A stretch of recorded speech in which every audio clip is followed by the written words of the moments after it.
ఏపీలో ఏర్పడ్డ టీడీపీ కూటమి ప్రభుత్వం ఎన్నికల టైంలో ఇచ్చిన హామీలను నెరవేర్చేందుకు ఒక్కొక్కటిగా చర్యలు తీసుకుంటోంది.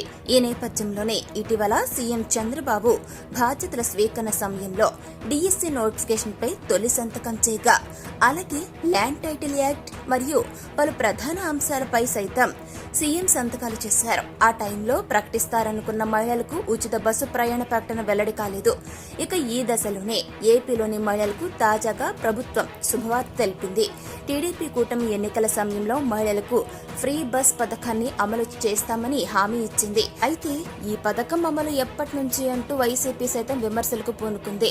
ఇలా పథకం అమలు గురించి సందేహాలు వ్యక్తమవుతున్న తరుణంలో రాష్ట్ర రవాణా శాఖ మంత్రి రామ్ ప్రసాద్ రెడ్డి శుభవార్త ప్రకటించారు.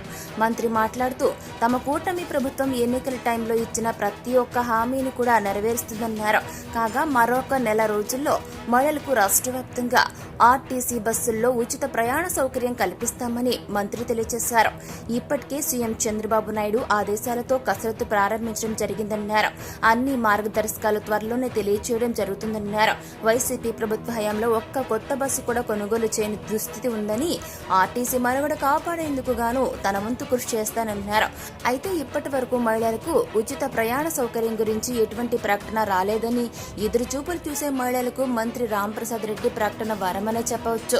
తెలంగాణలో అమలవుతున్న ఆధార్ నియమావళి జీరో టికెట్ పద్ధతిని పాటిస్తారా లేక ఇతర విధి విధానాలు ఉన్నాయా అనేది పూర్తి మార్గదర్శకాలు విడుదల అనంతరం వెల్లడి కావాల్సి ఉంది.